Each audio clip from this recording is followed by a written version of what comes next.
in that moment, my heart, my mind, my soul was able to connect with the reality of what was happening on the ground during that time period. And I think that that is the importance, that is the goal. As a photographer, that's my goal. This work is extremely important to me. I work very hard to do my work with integrity, to report in a way that's honest, in a way that honors the individuals that I photograph, in a way that honors the legacy of photography itself, so that it can continue to be a trusted medium. And when we step outside of that, when we alter perspectives, either by leaving out information or fabricating information, I find it to be a tool that can also be very, very dangerous.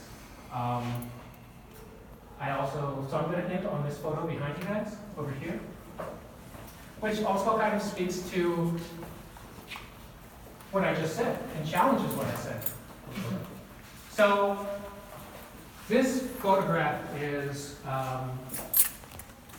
essentially modeled after a very, very, very famous painting called The Execution of Emperor Maximilian. I encourage you to go and have a look at that photograph or that painting after this talk or exhibition. And what you're seeing here is a post photograph. This is not an actual happening, right? And this is a photograph, kind of a collaboration between two artists. And both of those artists are in this photo. Each one of these individuals has had their face photoshopped, and it's basically the photographers in the photograph. It evokes a lot of emotion, obviously, because there are firearms pointed at individual. It kind of highlights a specific concept of place, right? And in my interpretation, this photograph highlights where we are as a nation right now, where we find ourselves in place and time. And the power of the image, I think, really speaks volumes, despite the fact that it's completely fabricated, that there are only two people in it, and that essentially everything that you're seeing never happened outside of the idea and concept of art.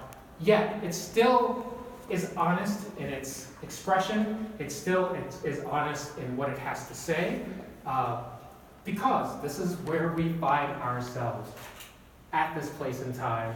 I hope that all of you can view photography in a way that is objective, subjective, and all the ways there in between, that you will think about the process and truly think about what photographers are trying to say in their bodies of work as they present them to you. And just continue to have faith in this medium as a tool. And I'm once again deeply grateful for all of you standing here this long and listening to me babble for this long. So thank you for coming. That's all I have to say. I am also open to questions. If anyone has any questions about my work or my process, any of those things. Yes. Whenever you first started doing these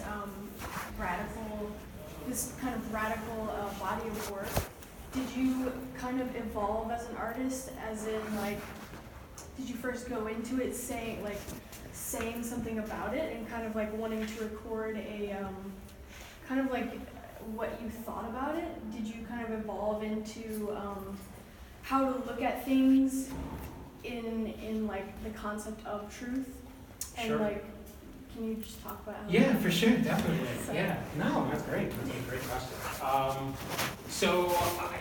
I think that I happened upon photography. I'm not a fine art student. I didn't study photography. It wasn't necessarily the thing that I wanted to do or become. But I found myself able to connect with people emotionally through my work, through my film work. I found the power that I had in being able to craft narratives and shift people's ideas, right? Which is a very powerful tool, right? Like, people call that propaganda, some people call it truth telling. Everybody's going to have their own opinions about, your work and your process.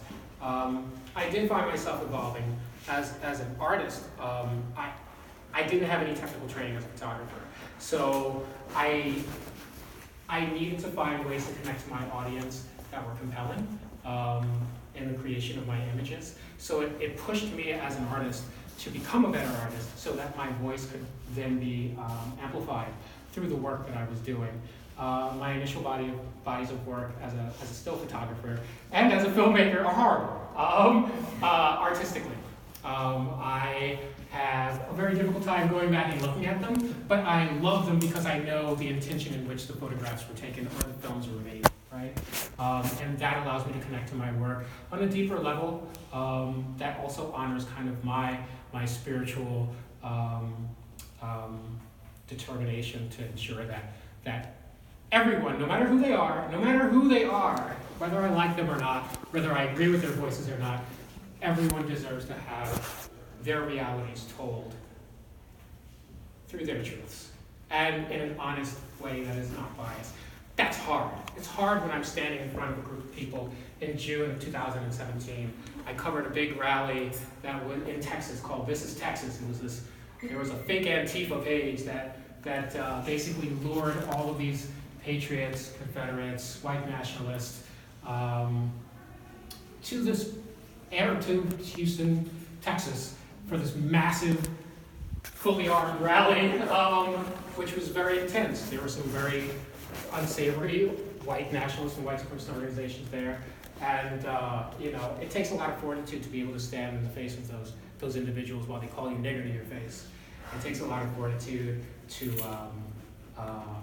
try to afford them the kindness of attempting to tell their stories in a way that is not biased, to find the peace within, and I'm not necessarily by nature a very peaceful person, I will say, is one of my greatest challenges as an artist. So that also informs my progression as an artist. I view that as another facet or aspect of the work that I'm doing. Being the fortitude itself to do it is part of that process. Yep. Anything else? Anyone? How do you deal with candid shots of people where you're not aware you're taking the photo? I always worry about if I'm invading somebody's space. So, I don't do candid shots. I try not to do candid shots, and if I do a candid shot, I immediately approach the individual.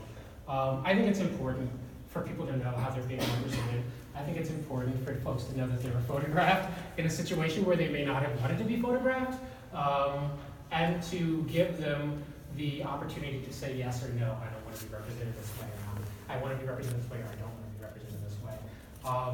And I do that when I approach them. I let them know that I photograph them, and I also want to tell their story.